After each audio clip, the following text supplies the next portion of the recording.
Você conhece o carro da Nossa Senhora? Você nunca viu o carro da Nossa Senhora? Você nunca viu? Nossa Senhora tinha um carro, sabia? Você não sabia que tinha um carro na época, não? Você não viu que ela entregou o Fiat dela pro anjo, não? Por que você sabe? Tô entendendo vocês, não? Vai. Tá doido? Você não tinha Ai, ai. E o pior é que o Sidney ainda atendeu ele ainda. Não, Sidney, eu falo que você vai dar. É horrível. Que maldade, meu. Eu falei, eu não atendia mesmo. É horrível. De padre dele foi pior ainda. Tadinho, que dó. Como é que é, cara? Maldade, mas é horrível. Eu descobri que agora esse telefone Sua apagou. avó está tentando. Está dormindo, né? Tava Eu foi no membros ou no... Aniversário. apaguei. Em nome do Pai, do Filho e do Espírito Santo. Infalível Criador. Infalível Criador, E dos tesouros da vossa sabedoria. que dos tesouros da nossa sabedoria, Tirastes as hierarquias dos anjos. tiraste as hierarquias dos anjos, Colocando-as com ordem admirável no céu. colocando-as com ordem admirável no céu. Vós, que distribuístes o universo Que distribuíste o universo com encantadora harmonia, com encantadora harmonia. vós, que sois a verdadeira fonte Que sois a verdadeira fonte da luz da luz e o princípio supremo e o princípio supremo da sabedoria, da sabedoria. difundir sobre as trevas da minha mente Sobre as trevas da minha mente, o raio do esplendor, o raio do esplendor, removendo as duplas trevas removendo as duplas trevas, nas quais nasci, das quais nasci, o pecado e a ignorância. o pecado e a ignorância. Vós, que tornastes fecunda Que tornastes fecunda a língua das crianças, a língua das crianças, tornai erudita tornai a erudita minha língua a minha língua, e espalhai sobre os meus lábios e espalhai sobre os meus lábios a vossa bênção. a vossa bênção. Concedei-me a agudeza de entender, Concedei-me a agudeza de entender, a capacidade de reter, a capacidade de reter, a sutileza de relevar, a sutileza de relevar, a facilidade de aprender, a facilidade de aprender, a graça abundante de falar e de escrever. a graça abundante de falar e de escrever. Ensinai-me a começar, Ensinai-me a começar, regei-me no continuar regei-me no continuar, e no perseverar até o término. e no perseverar até o término. Vós que sois Vós que sois verdadeiro Deus verdadeiro Deus e verdadeiro homem, e verdadeiro que homem, viveis e reinais que viveis e reinais pelos séculos dos séculos. pelos séculos dos séculos. Amém. Amém. São Tomás de Aquino. Rogai por nós. Olha a página, por favor. Oi? A página. Nesse livro aqui? 318. Ave Maria, sede da sabedoria. Rogai por nós. Em nome do Pai, do Filho e do Espírito Santo. Amém. Então vamos lá. Hoje é a nossa última formação do ano, né? Então nós vamos falar sobre, né, a segunda festa mais importante da igreja, que é o Natal, né? E a festa mais importante do calendário civil, né? Também é o Natal, certo? Então nós vamos tratar, né, de aspectos gnoseológicos, ou seja, aspectos correntes acerca da ideia que nos perpassam e que isso faça com que nós tenhamos uma certa atitude perante o mundo e perante as coisas. Tranquilo? Então, nós vamos analisar, né, estritamente o Natal numa perspectiva teológica e filosófica, né? Lembrando que sempre quando a gente fala de teologia, intrinsecamente estamos falando também de espiritualidade, certo? Não existe espiritualidade sem teologia, não existe teologia sem uma boa filosofia. Então, como diz Santo Inácio de Loyola, uma pessoa ser santa, ela tem que ser primeiro o quê? Educada. Para depois que ela ser educada, ela conseguir contemplar a verdade. Não tem como a gente inverter o processo senão dá ruim, senão a gente vira o quê? Protestante vestido de católico. Não é essa a nossa máxima aqui, certo? Tranquilo? Vamos lá. Um Natal verdadeiramente católico. Só o título já nos remete a uma ideia, então, que já houve algum tipo de Natal católico, certo? E o que nós estamos vivendo não é tão católico assim, correto? E também, já está implícito também uma ideia que nós perdemos de alguma forma a primazia sobre a civilização que se erigiu da própria Santa Igreja, correto? Ou seja, há alguma estrutura que se ficou tão grande ou maior que substituiu a Igreja no governo das nações, certo? Hoje nós temos várias coisas disso aí. E quando que isso começou? Começou lá com o grande cisma do Ocidente, com a queda de Constantinopla, quando houve a cisão da Igreja entre Oriente e Ocidente. E ali o que aconteceu? O poder da Igreja ficou o quê? Segmentalizado. A ideia de sinodalidade começou a invadir a Igreja e tudo mais, foi tudo ali com a queda de Constantinopla. Lembrando que Constantinopla, hoje Istambul, é a sede do Império Bizantino, né? Que também virou uma das sedes, né, de Maomé, certo? Lembrando que nessa época a igreja tinha duas grandes cidades, Roma e Constantinopla, né? Constantinopla pegava o Oriente e Roma pegava todo o Ocidente. Tranquilo? Então, quando o Sacro Império Romano, né, que era católico, caiu, né, começou-se a desfigurar o poder, né, de alguma forma das nações. Ô Zé Pedro ficar assim, coisa coitado. Eu estava chegando a cabeça para baixo. Ah, tá bom. Então vamos lá, foi mal. Então quando o Sacro Império Romano Germânico caiu, né, caiu também de alguma forma a autoridade política da igreja. Isso começou-se a desfigurar entre as nações. E aí nós começamos a ter a primeira grande nação, que foi Portugal, certo? Portugal foi o primeiro grande o quê? Estado Nacional Unificado. Então nessa época não existia a concepção de Estado. Começou-se a surgir daí. Qual é a concepção que existia? Concepção de nações e reinos, certo? Lembrando, depois a gente pode falar, Portugal foi elegida à base de um milagre, assim também como o descobrimento do Brasil. Por isso que o Brasil é chamado o último bastião do catolicismo, porque ele foi depois do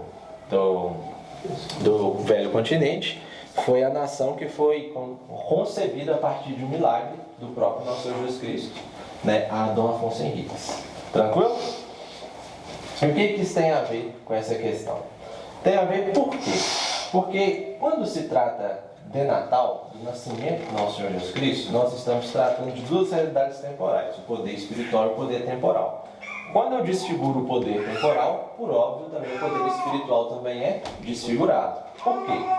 Porque toda ordem temporal é sinal visível de alguma realidade espiritual, correto? Exemplo, nós temos lá a política. O que a política representa? Ela representa um sinal invisível do governo de Deus nas nações, certo? Outro sinal, por exemplo, de uma realidade visível que veio dessa base espiritual, a própria concepção de exército também, por exemplo. No céu existiam famílias? Não, existiam anjos. Esses anjos formavam o quê? Classes de miríades e cada classe com sua respectiva função, não é? Nós temos o quê? Querubins que fazem o quê? O que o querubim faz? Não taca flecha no ar ninguém, da Flávia, né? E laça o coração dele, né? O que o querubim faz? Né? Ele fica contemplando a face de Deus. Ele não contempla, ele faz asas, mas ele adora, né? E o que um serafim faz? Esse daí que fica na presença de Deus, levando e trazendo. E o que um arcanjo faz? O arcanjo é o que é mais embaixo, que é o que comanda milícias. Quase. O arcanjo é uma espécie do anjo mensageiro. O serafim, do anjo adorador. E do querubim? O anjo que faz o quê? Que serve ao trono de Deus. Certo? Então temos aí três grandes classes distintas angélicas na Sagrada Escritura que nos mostram que de alguma forma isso é replicado no mundo físico também, no mundo que nós vivemos. Certo? Basicamente então, quando a perca dessa realidade temporal do bastião da igreja, ocorre então o que nós chamamos, né, podemos chamar, né, que depois foi concebido, que nós chamamos de razão de Estado, que no fundo, é o próprio ente estatal que subsiste por si mesmo e dá todas as diretrizes, não é? Porém, esse ente estatal, como ele não está provido da virtude infusa da graça sobre ele, o que acontece com ele? Ele se subverte, não é? Porque o homem é o quê? Lobo do homem, não é? Maldito homem que confia no outro homem, certo? Quando isso acontece o império categórico da vontade, que Kant já dizia, certo? O que é o império categórico da vontade? Quando a minha vontade ela tem uma força superior à da minha razão, certo? Então não é a minha razão que governa, mas a minha vontade. A minha vontade que governa o quê? Toda a minha razão, os meus atos e o meu ser. Posto isso, então, imaginem isso na mão, por exemplo, do Napoleão Bonaparte, certo? Um grande revolucionário que avassalou a igreja e, né, se constituiu como um imperador divino, certo? O que isso tudo quer dizer ao longo das eras? Quer dizer que ao longo das eras, revolução em revolução, paulatinamente, né, dentro das nações e dentro do que nós chamamos de cultura latina, de cultura cristã, todo o nosso arcabouço, como se a gente pode dizer, espiritual, foi deixando de lado. E se a gente deixa de lado esse arcabouço espiritual, o que vai acontecer? Vai acontecer literalmente o que nós chamamos de a secularização do mundo, que é o quê? Viver o mundo pelo mundo mesmo, sem uma realidade que transcende esse mundo, certo? Posto isso, nós temos um ponto alto no século XX, que foi a Revolução Sexual, que veio depois do pós-guerra. Revolução Sexual, lembrei lá no maio de 68, na França, que o nosso ex-presidente querido e amado, né, Fernando Henrique Cardoso, participou com muito orgulho, né, e tudo mais. Lembramos também do Woodstock, né, quem gosta de rock aí, foi o roqueiro meio hippie aí, né, na sua época tinha muito isso, né? Essa questão, né? Meio roqueiro, meio hippie e tudo mais. O movimento do Woodstock é fruto também da revolução sexual, né? E tudo sexo livre, sexo, drogas e rock and roll, né, e tudo mais. Só que esse movimento tem um motivo, uma razão de ser, por óbvio, né? O que aconteceu no pós-guerra para essas coisas acontecerem? A Europa estava o quê? Destruída, não é? As Américas aqui até que não tanto, não é? O norte da África destruído, né? A China, né? Tudo que o pessoal não sofreu muito, mas o Japão foi destruído também, certo? Quando nós temos essa destruição do mais importante continente mundial, obviamente nós vamos ficar órfãos de quê? Das próprias raízes que nos concebem como povo e como ser humano, certo? Por exemplo, aonde que começou a ideia de dignidade da pessoa humana? Nas discussões da Santa Igreja, nos tribunais do Santo Ofício com relação ao direito das penas, certo? Aonde começou a ideia de direito penal e de indúbio pro réu, por exemplo? Na dúvida sempre não vamos assassinar o inocente, não vamos matar o inocente. Quando começou? Os tribunais de Santo Ofício da Espanha, né? Então todas essas raízes intelectuais, elas têm sementes espirituais, elas têm sementes teológicas. E nós não podemos conhecê-las ou tê-las em detrimento das noções espirituais que nós temos, certo? E aqui eu te adianto uma coisa, por que nós temos que ter esse pressuposto? Porque é sinal do amor de Deus em nós, a Caritas, certo? E o que é o Natal, senão a Caritas encarnada, propriamente dita, no meio de nós, certo? A própria chama viva do amor de Deus, a própria palavra de Deus se encarnou por amor a nós e morreu por amor a nós, para que nós possamos ter este tipo de vida, como o nosso nos diz, né? Que nós teremos vida e vida em abundância, certo? Jesus não jogou videogame, né? Infelizmente. Jesus não comeu sanduíche, não comeu pizza, não é? Jesus não construiu catedral, né? Como se diz, né? Ele não, humanamente falando, ele não colheu o fruto físico de toda a sua obra, mas o fruto espiritual. Quem colhe o fruto físico é quem? Ele deu essa graça para quem? Aos chamados discípulos de nosso Senhor. Somos nós, certo? Então nós temos de alguma forma essa missão cristianizadora no mundo, que é o quê? Deitar as sementes espirituais para que as intelectuais floresçam e a santidade vigore. Tranquilo? Quando a Europa nos deixa órfão dessas raízes, o que começa vamos dizer, especular na mente dos intelectuais, da sociedade na época e tudo mais? Que todo esse fruto de uma vida virtuosa, de uma busca pela intelectualidade, do ser humano querendo, de alguma forma, dominar as coisas, sem a moral católica e tudo mais, nos deu duas grandes guerras mundiais que avassalaram todo o velho continente, certo?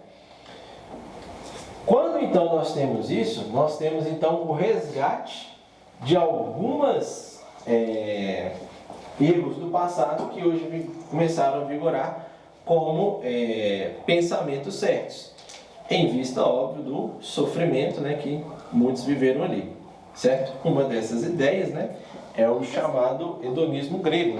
Nós vamos lembrar na mitologia grega que muitos dos deuses reagiam por o quê? Por estímulos. Nós temos as ninfas, que eram o quê? Fadas que faziam a imaginação dos homens desabrochar para o prazer.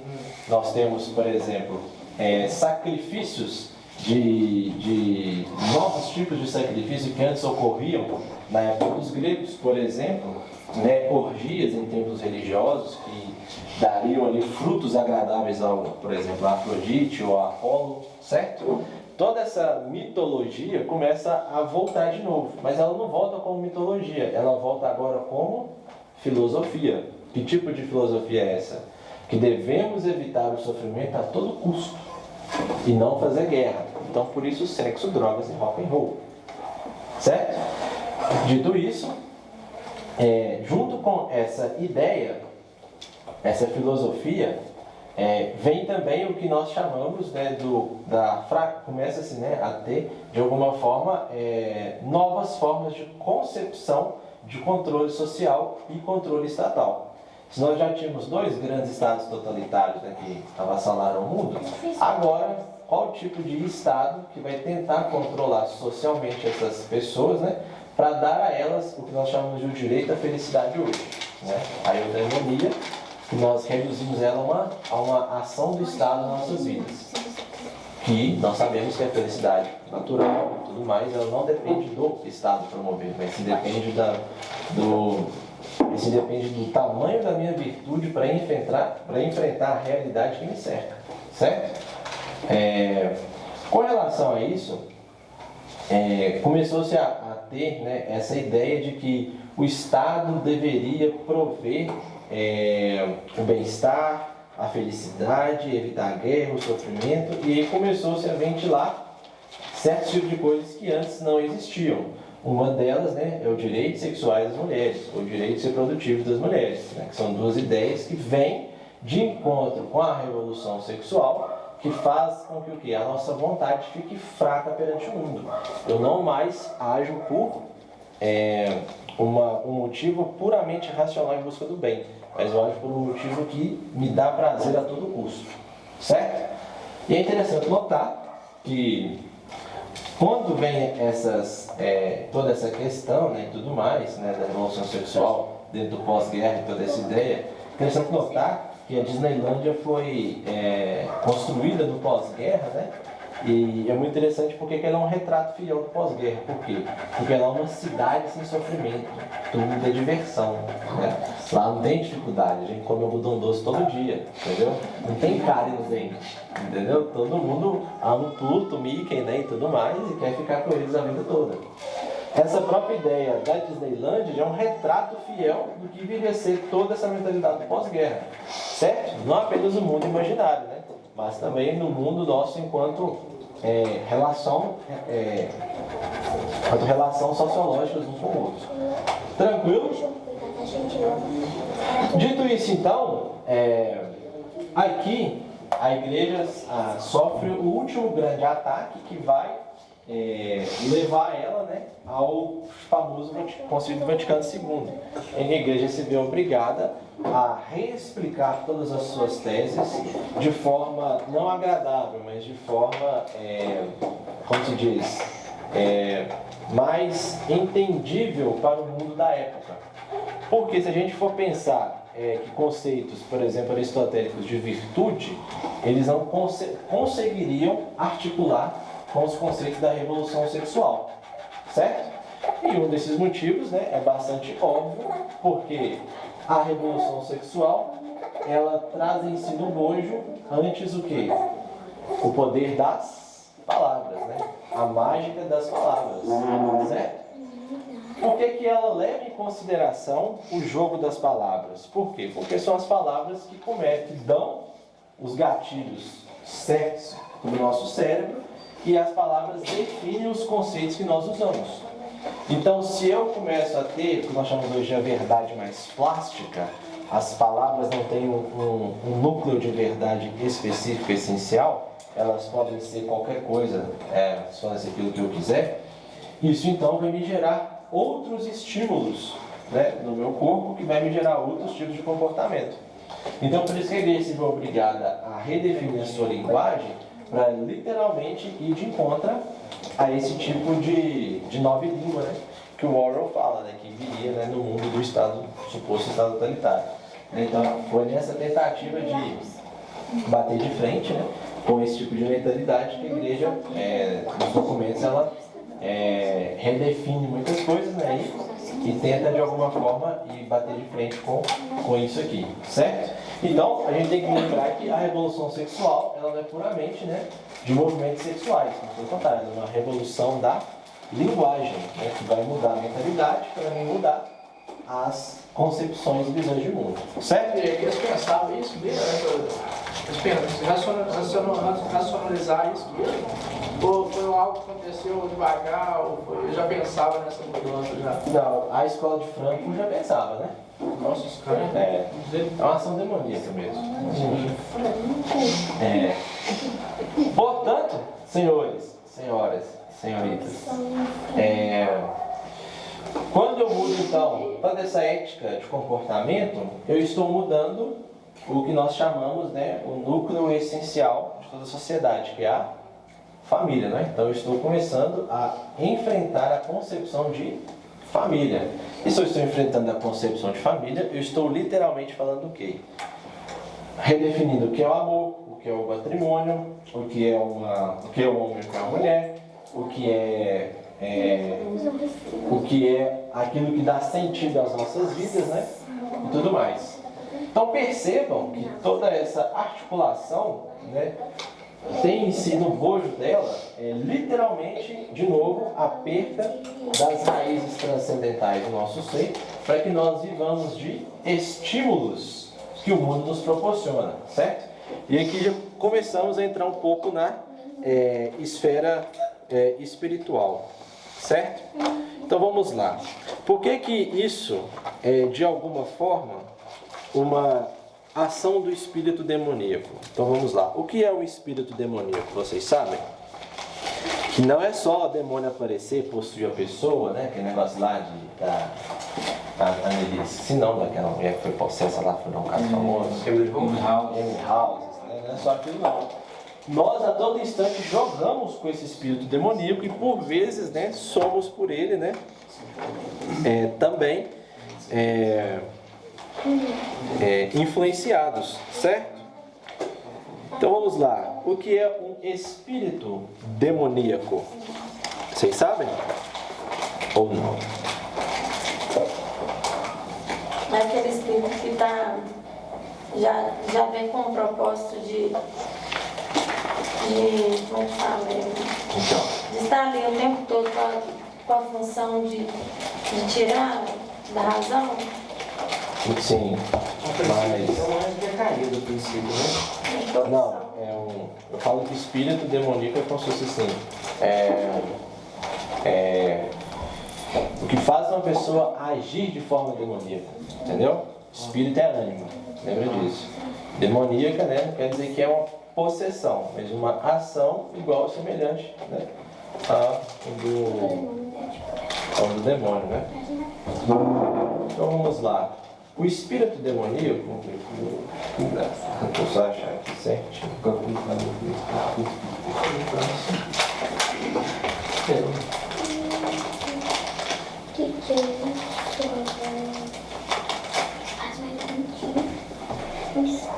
Achei então.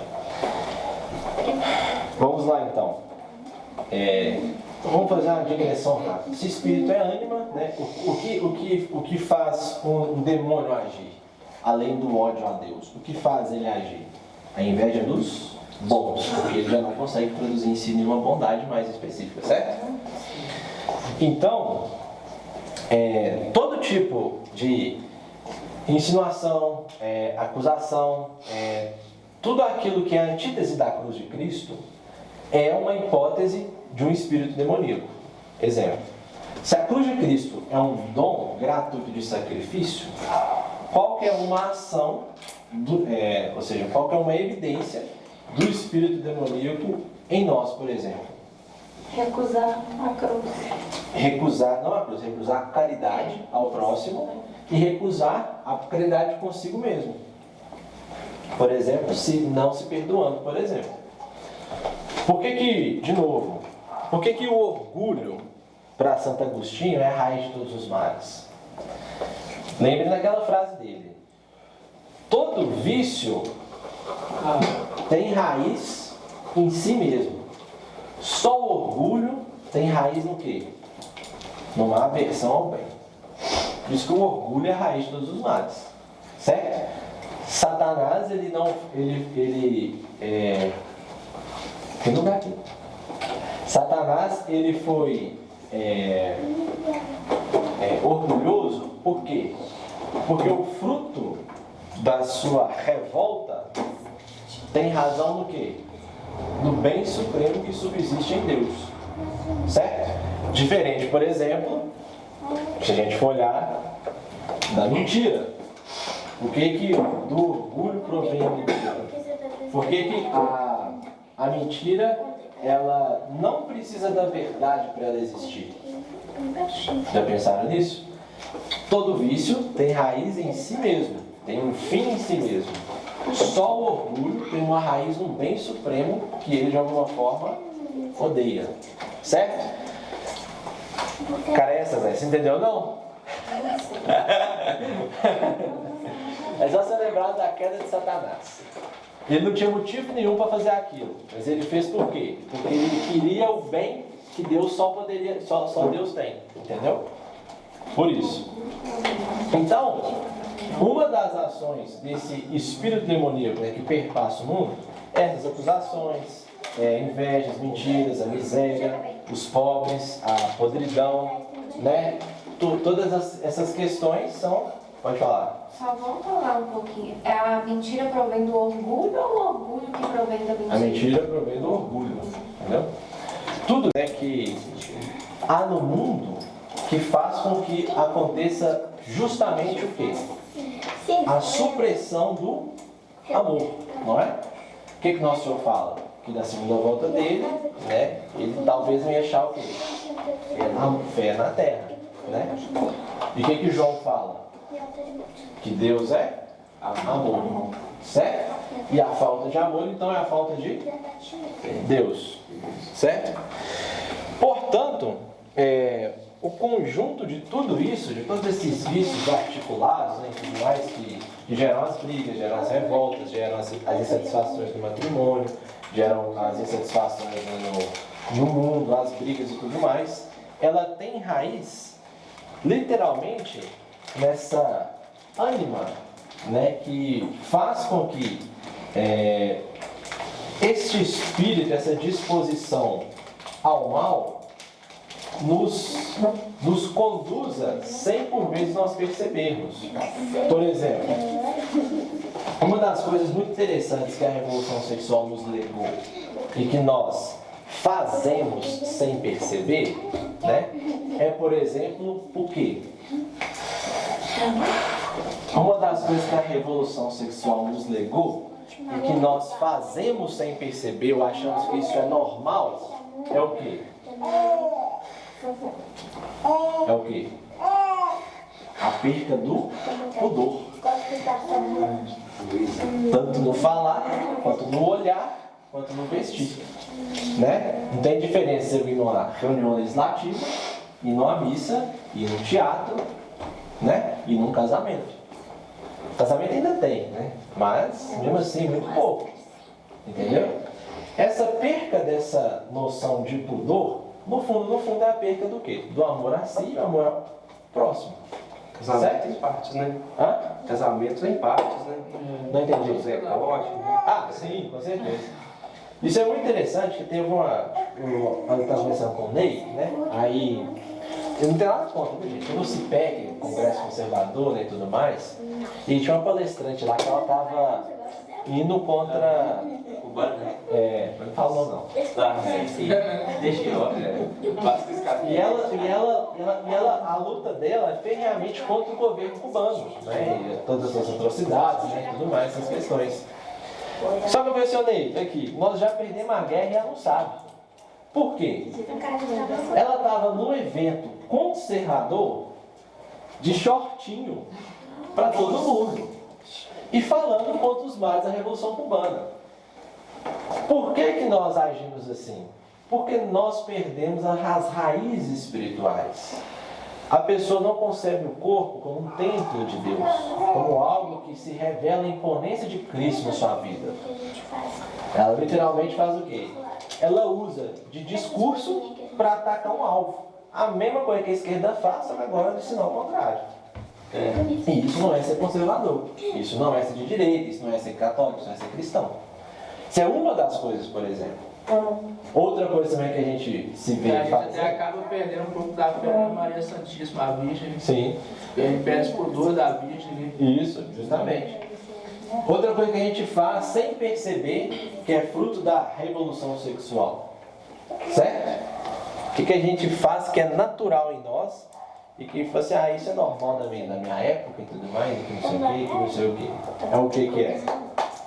Palavrões não. Hã? Palavrões Não. Às vezes o palavrão é tão mal necessário. Não, falei não.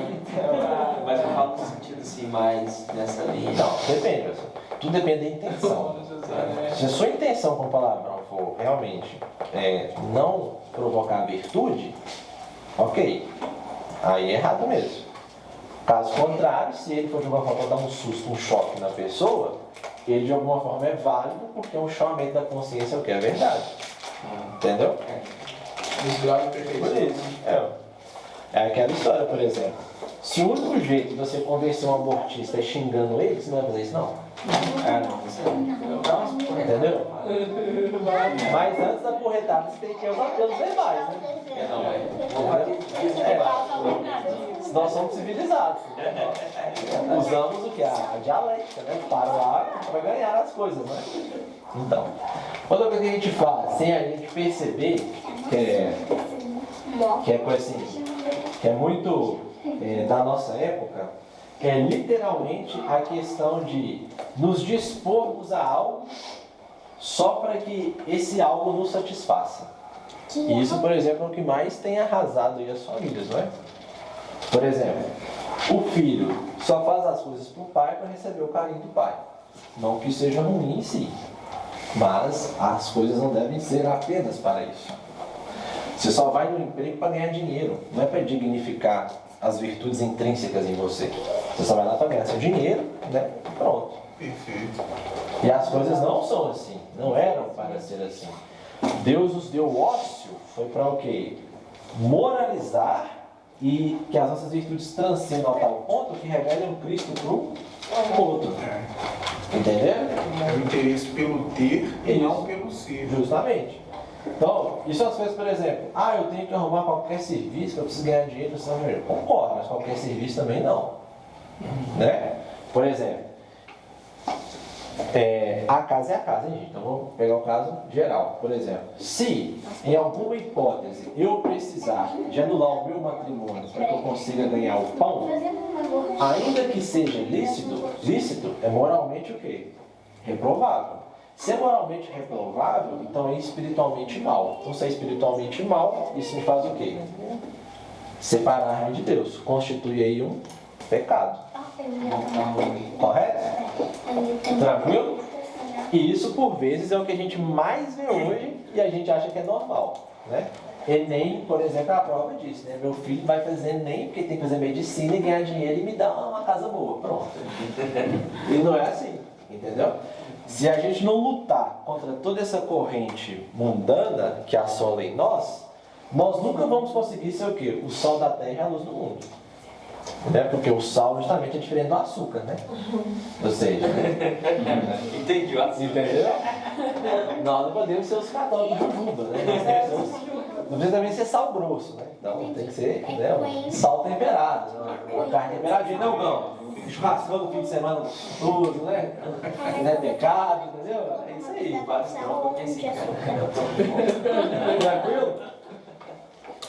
Isso que eu estou falando para vocês é justamente para mostrar que nós não temos mais raízes espirituais dispostas em nós para que nós possamos celebrar um Natal verdadeiramente católico. Certo?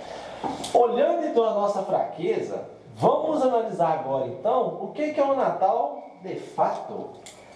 E quando eu falo de fato, é na história, na filosofia e na teologia. Certo?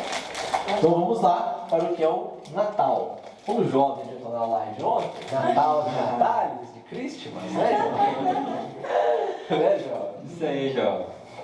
O Natal, ele foi o acontecimento mais importante da história da humanidade, não foi? Não foi? O Natal não dividiu a história? Não tem antes de Cristo e depois de Cristo? Tem gente em São Paulo que a gente era isso, né? Pois é. Por que o Natal, ele é esse acontecimento mais importante da nossa história? Você sendo católico ou não? Por quê? Porque foi a única vez, e nenhuma religião mostra isso, que Deus se fez homem, interferiu na história e remiu a humanidade. Só o catolicismo prega isso. Mais ninguém. Hindu, budista, islâmico, judeu, ninguém fala isso. Nenhum Deus foi tão pessoal a ponto de entrar na história, se materializar para encarnar aquilo que ele sempre diz que ele é. Certo? Dito isso, o Natal então, além de ser este fato histórico grandioso, né, tem agora também um elemento teológico que só nós vamos encontrar nos sacramentos, que é literalmente o quê? Se os sacramentos não são meios visíveis de realidade invisível, o que o Natal fez? Ele pegou uma realidade invisível e se tornou visível. Deus fez o contrário do que a gente faz no sacramento. Certo?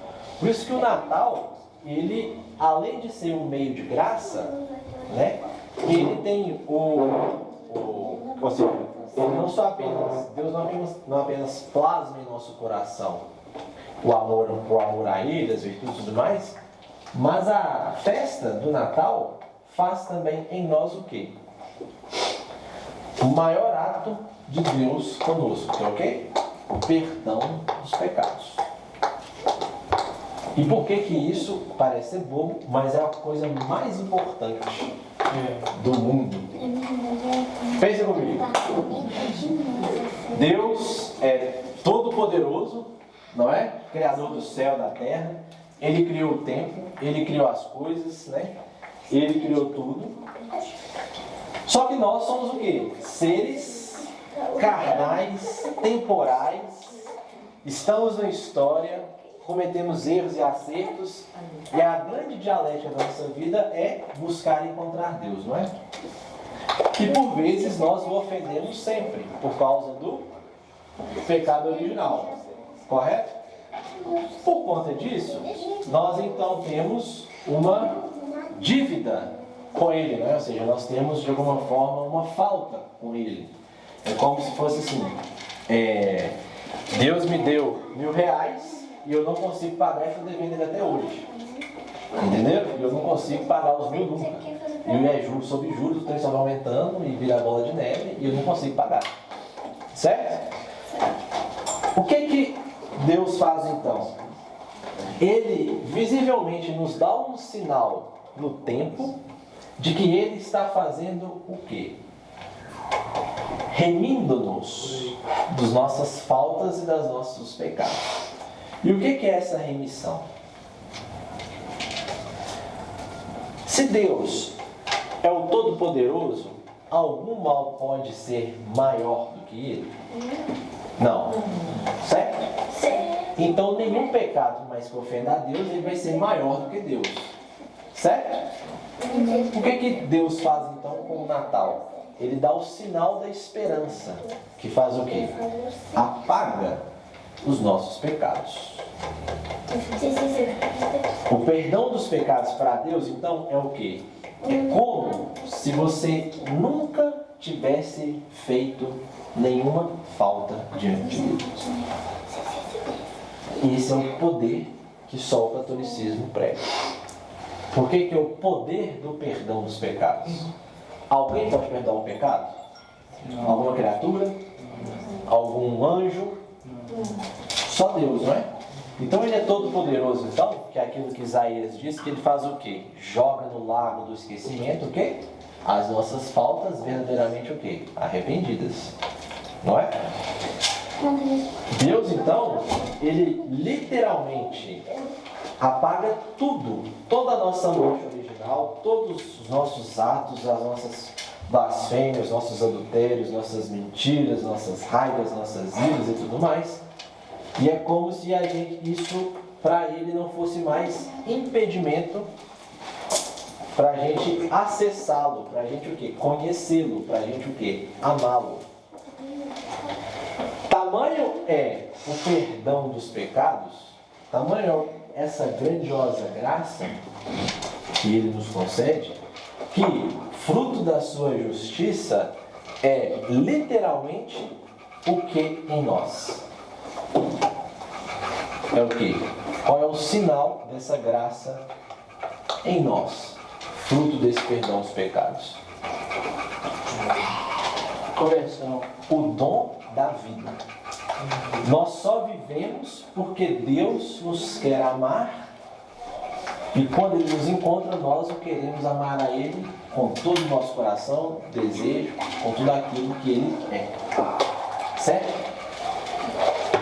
A grande máxima do Natal, então, é a alegria da remissão dos pecados. Nada me impede agora de conhecer, amar e servir a Deus. Nem o maior dos meus pecados, o maior das minhas mentiras, a maior dos meus atos sexuais pecaminosos, o maior dos meus assassinatos. Nada agora é maior do que o amor de Deus em mim. Essa é a graça do Natal, tão esquecida, né? Mas que só é aperfeiçoada em nós pelo dom da esperança. O que é a esperança? Que o Papa Bento nos diz brilhantemente na encíclica Spe Salve. O que é a esperança? A esperança é um atributo de uma participação divina em nosso coração, onde a certeza que Ele vai reinar, não nas nossas vidas, mas no mundo, é tão intrínseca e tão natural, que a força que você tem quanto a isso, nenhum mal te para, porque a esperança é literalmente o quê? O triunfo do bem. Certo? A virtude, o dom da esperança, é literalmente o aspecto mais explícito da realidade concreta do Natal. Só consegue celebrar o Natal quem é esperançoso. Só existe Natal para quem tem esperança. Já repararam isso? Para quem não tem esperança, o Natal é mais uma festa, é mais um encontro, né? É mais uma celebração e tudo. Não, e não é. O Natal é o sinal de que Deus entrou na história e apagou todo o pecado da humanidade. Todo. Não existe mais nenhum pecado que Deus não possa perdoar. E aí os R$1.000 que você devia para Deus, é como se ele falasse assim para você: você não me deve mais os R$1.000. Agora eu estou te dando R$1.000.000. É de graça. É um favor imerecido que nós temos. É um favor que nem nos nossos melhores sonhos nós poderíamos conseguir almejar. Certo? Tamanha é a grandiosidade do Natal. Essa é a especulação teológica e espiritual acerca do Natal. E por que é interessante que o Natal é representado pela esperança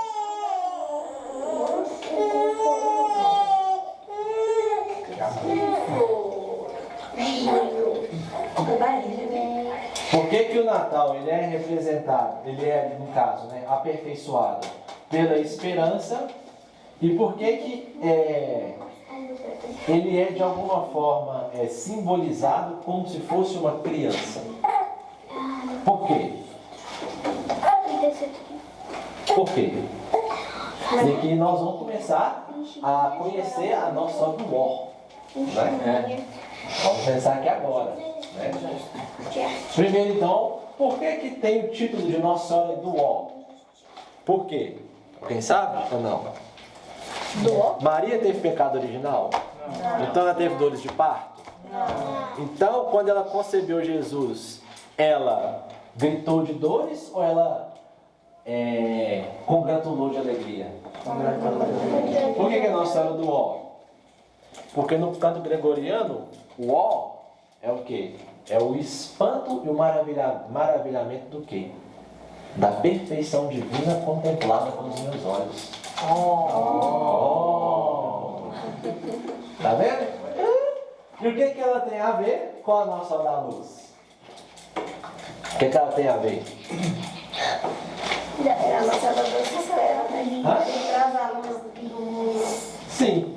Nessa passagem do nascimento de Jesus, já acontece 2 títulos da Nossa Senhora, Nossa Senhora da Concepção, do Ó e da Luz. Que depois vai ser também a mesma da apresentação das candeias ou da Candelária.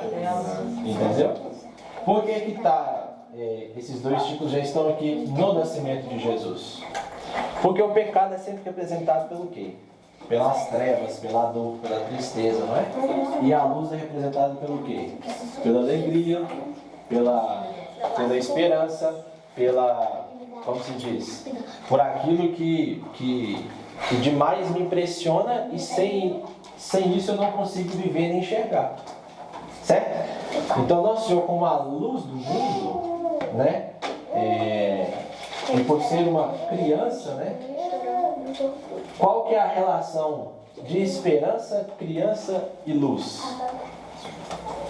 A nível teológico e espiritual, qual que é a relação disso? Porque quando você olha uma criança, você tem toda uma esperança que ele cresça. Não só isso. Isso é um aspecto físico. Mas teologicamente falando, a luz é o quê?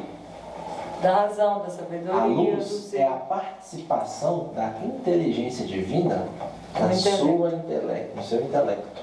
Então, quando Nosso Senhor nasce, e Ele é uma criança, Ele é uma esperança, nós vamos lembrar do que Aristóteles dizia, que qual é o princípio da filosofia? O maravilhamento das coisas belas, não é? O que isso tudo tem a ver? O que isso tudo tem a ver? Tem a ver que quando a Nossa Senhora do Ó dá a luz a Jesus, e ali ele é concebido como a luz das nações e o último pendão da esperança para a remissão dos pecados, Deus está querendo participar, não apenas agora na criação, na história, mas no nosso intelecto, no nosso coração, para que todo este mistério, porque é um mistério que nós celebramos, seja por nós o quê? Vivenciado, abduzido, aperfeiçoado. E aqui a gente lembra de quem? De Chesterton, né? O que é um mistério? Mistério, que foi traduzido por sacramento. O mistério, ele é como o sol. Eu não consigo olhar diretamente para ele, mas sei que por meio dele todas as coisas me são claras e eu consigo enxergar tudo. Certo? Então a luz, além de representar o mistério de Deus, porque Jesus é o quê? Ó luz de luz, inacessível que me conduz. Não é isso que o refrão diz do hino da igreja? Por que que ele, então, quis ter toda essa questão e ter toda essa simbologia e ter todo esse aspecto, né, como se a gente pode dizer, visível em nós? Literalmente, para quê? Por que todo esse aparato teológico, espiritual, gozoso, era necessário para que nós possamos compreender de fato o que é o Natal e o seu sinal da remissão dos pecados? O porquê que precisava disso tudo? Por quê? Vocês estão ficando muito dispersos, né? Vamos focar. Por que ele precisava disso tudo? Por quê? Por quê? Por quê? Porque a nossa alma sendo por Deus, não é? Só que agora, além dele pagar os pecados, ele precisava fazer o que agora? Lembre agora do mito da caverna. Quando o cara é libertado, ele aguenta andar? Então, quando nós somos libertos do pecado, a gente aguentaria andar? A gente tinha que ser ensinado tudo de novo? Por isso que não é uma nova aliança? Por isso que não um aperfeiçoamento da glória divina em nós? Por que precisava de tudo isso? Porque a nossa alma agora está totalmente livre e disposta para, literalmente, ver Deus. Porque agora ele é o quê? Uma pessoa física e está na história e vai morrer na cruz por todo mundo, todas aquelas pessoas que nele creem. Certo?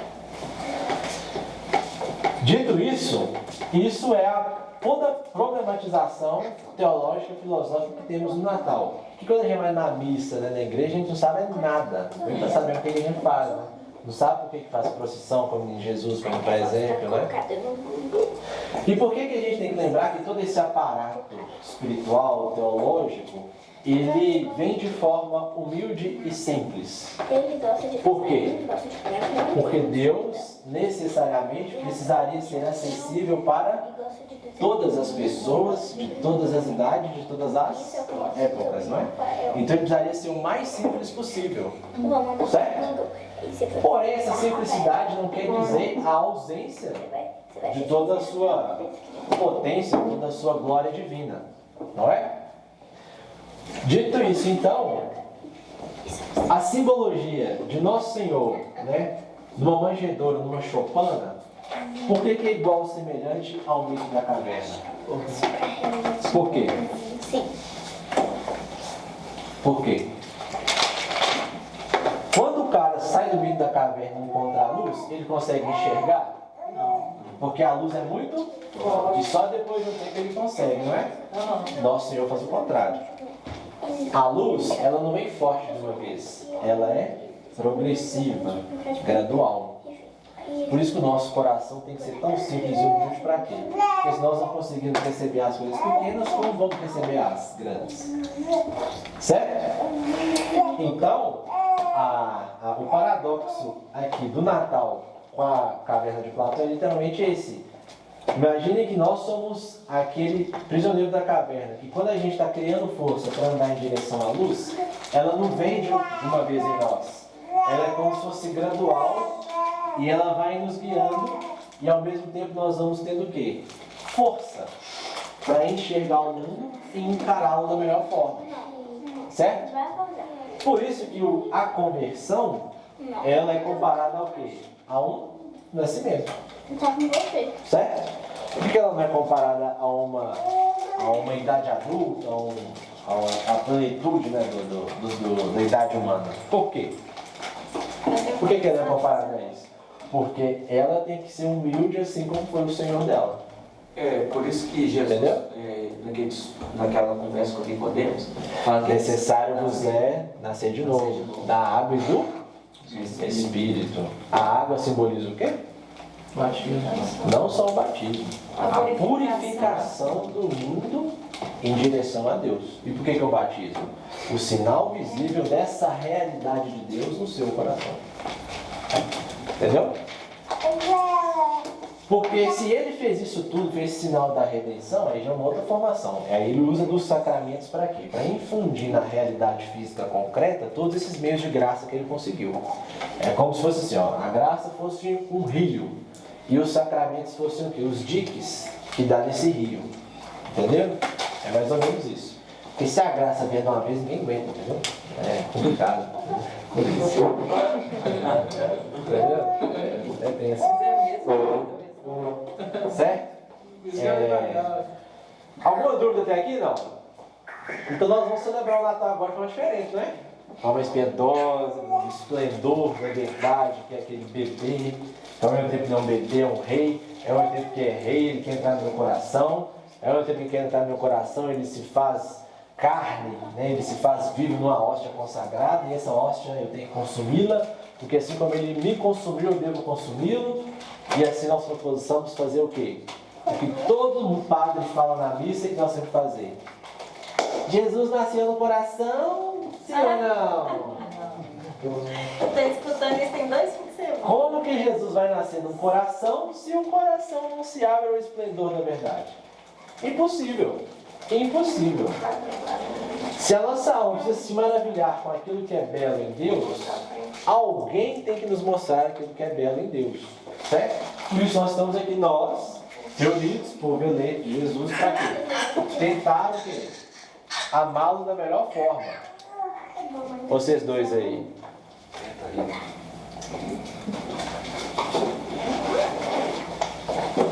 Certo? Alguma dúvida?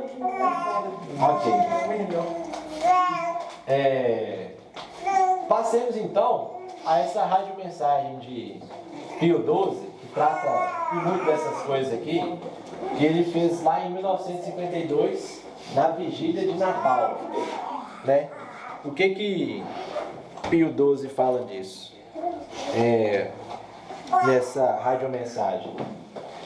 O Papa Pio XII foi um grande Papa, né? E um grande intelectual também. E o Papa Pio XII diz que um dos aspectos que iria atrapalhar a Igreja no mundo, né? No caso ele se referindo à compreensão do Natal, é justamente a mecanização da consciência. Essa mecanização da consciência vem de um conceito descartiano, que é a matesis, que é o quê? Descartes, ele concebia que o mundo poderia ser totalmente matematizado. Então, Descartes cria uma metafísica da matemática.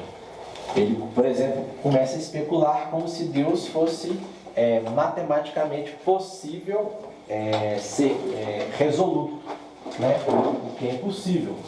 Mas ele funda algumas raízes perniciosas que, a partir da matematização do mundo, nós chegamos aos aspectos mecânicos da Revolução Industrial.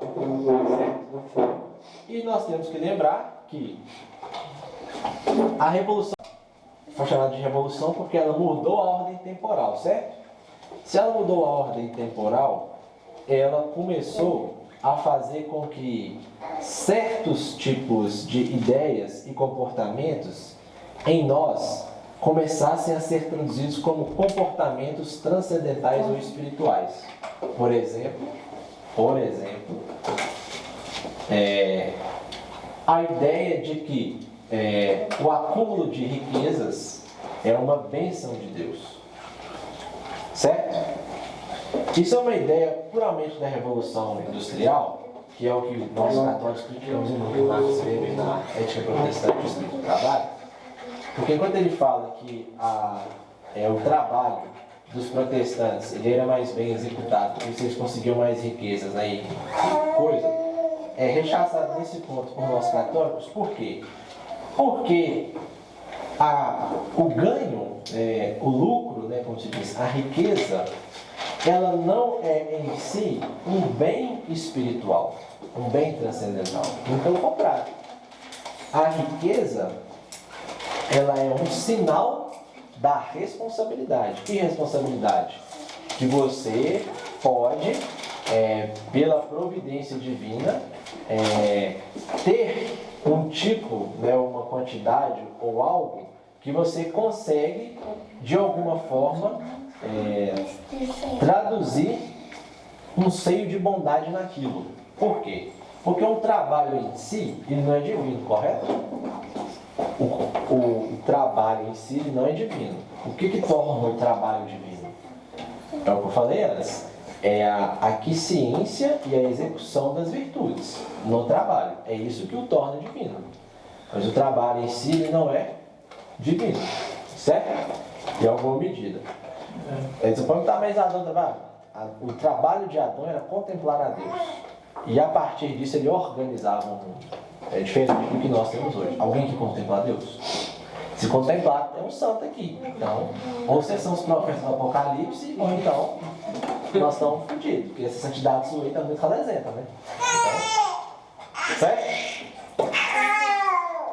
A mecanização da consciência, então, é literalmente nós pegarmos aspectos da revolução, que pode ser industrial, sexual, comunista, francesa, e transformá-los como se fosse algo divino.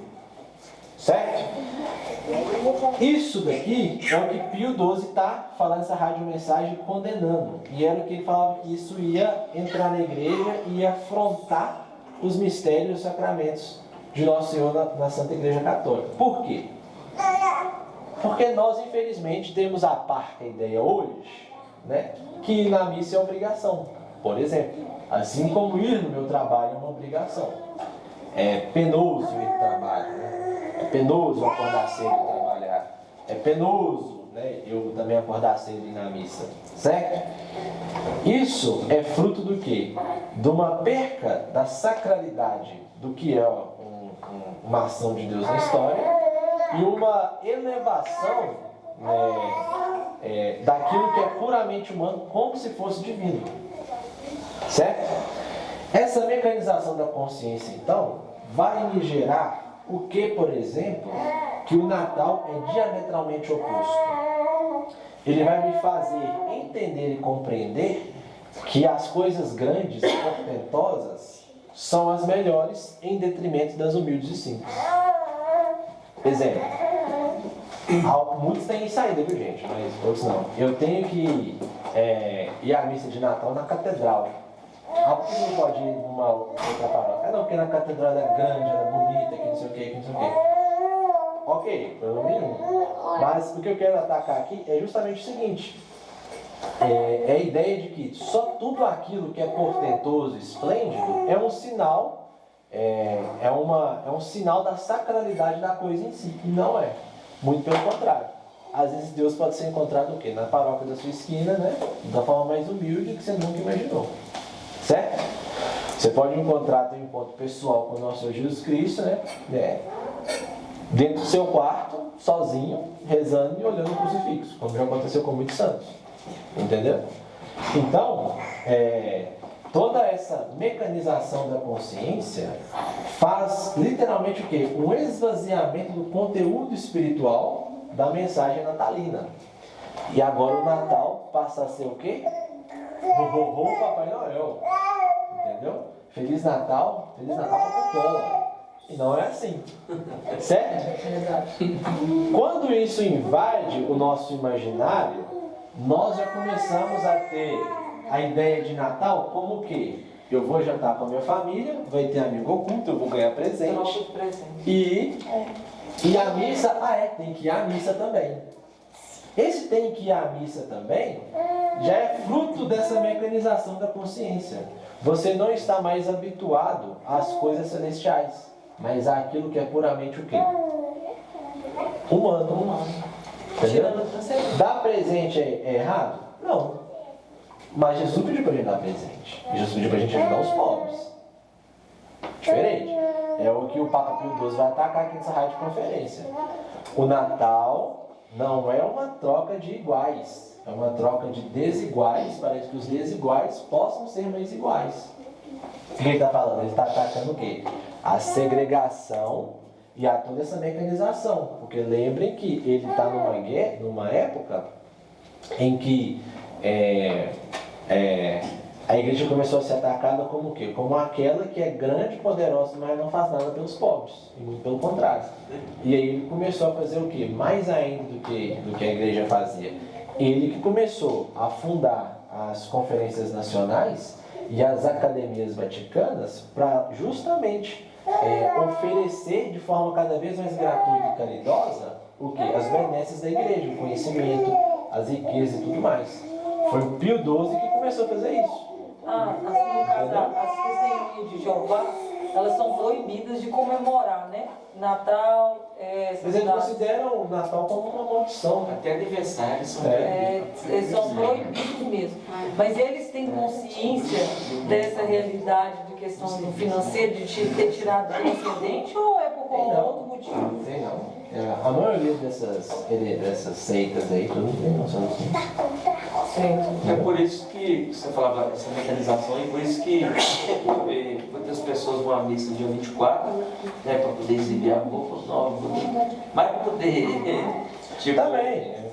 Não, mas tipo assim, não vou, porque realmente você tem que estar bonita, a roupa nova e tal. Mas não tipo, só por isso. Mas ele tem disputando o outro. Mas quando é no dia 25, você pode contar no sei quem ganha. Esse é o problema. Mas você sabe, e você sabe que o preceito é dia 25, não dia 24. 24 é vigília, né? 24 é vigília. O preceito é dia Antigamente 25. tinha a missa do galo. Não sei se vocês vivenciaram isso.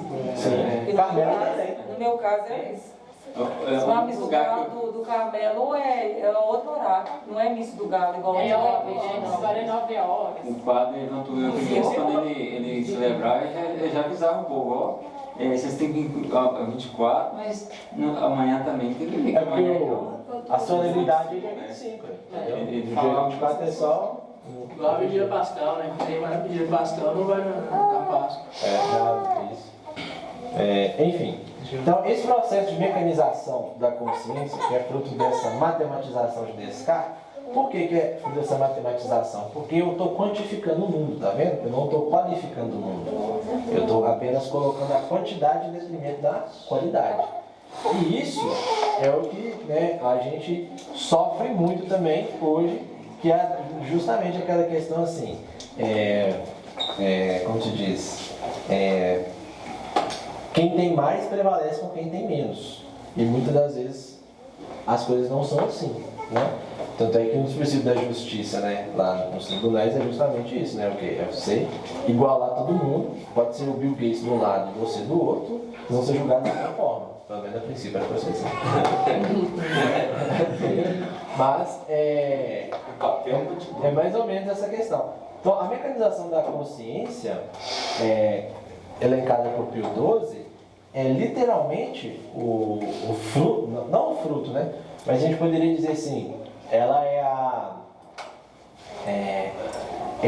é o caminho da correnteza do modernismo, entendeu? Se o modernismo fosse um rio, a mecanização da consciência é o caminho que esse rio percorre, entendeu? E é a partir disso aqui que entra todas as outras heresias. Por quê? Porque é o primeiro aspecto da perca transcendental de Deus e a tentativa de, racionalmente, eu transcender o ser de Deus pela minha própria razão. E a gente sabe que, para que nós possamos conhecer e transcender a Deus, nós precisamos do quê? Do dom da fé. Fé e razão andam juntas, mas a fé está sobre a razão. Certo? Porque onde a razão não alcança, a fé eleva a razão. Certo? Bom, dito isso tudo, né? A fé está acima da razão. Sim. Dito isso tudo, o Natal, para nós, hoje, ele tem dois aspectos, né? Ele tem como se fosse assim, duas faces, né? Uma face literalmente, essa face secularizada, né, mundana, e essa face é uma face mais espiritual. Só que essa face, elas estão um olhando para o outro, certo? Não quer dizer que reunião de família não seja ruim, mas não é apenas isso. Nosso esforço hoje é literalmente aproximar essas duas faces para que elas se encontrem. Certo? Por quê? Porque isso aqui é um conceito jesuíta muito interessante. Porque é na realidade concreta do mundo que eu estou vivendo que Cristo quer que eu encontre Ele. Se fosse para eu encontrar Cristo na época medieval, eu teria nascido lá, mas eu nasci aqui. Então, de alguma forma, todos os problemas do mundo que eu vivo, que eu vejo, é um chamado para que eu encontre Cristo neles. E encontrando Cristo neles, eu tenho que lutar para que Ele seja rei. Porque se Ele está escondido, é porque Ele não está sendo exposto. Então, a partir do momento que eu encontro, eu tenho que expô-lo. Na onde? No sacrário do meu coração, que vai revelar todas as intenções da minha vida. Certo? Esse é o esforço hoje do Natal. Que a gente dissipe os males da revolução radicados no nosso próprio corpo e conceda os bens que essa festa nos dá, na nossa alma, da melhor forma possível. E assim nós podemos, amá-lo, glorificá-lo, gozá-lo, e bradar viva Cristo Rei. Amém. Certo? Alguma dúvida? Não? Tranquilo? Então, acabando aqui por hoje. Só para dizer que a virgindade de Maria, né? Vou entrar na revelação sexual, mas graças a Deus eu estava lendo hoje lá, falando sobre a virgindade de Maria, o catecismo. E é algo que as revolucionárias nunca vão conseguir perceber, mas que é algo espiritual muito forte, Sim. Pelo intelecto a gente não vai conseguir abstrair tudo, né? Sim. Mas pela fé a gente consegue ver. A virgindade é um dogma, né? Então precisa da fé para compreender ele também. Entendeu? Então vamos rezar então, né? Entregando essa formação para que ela caia na terra boa do nosso coração e gerar muitos frutos. Amém? Vamos ficar de pé. Vamos rezar.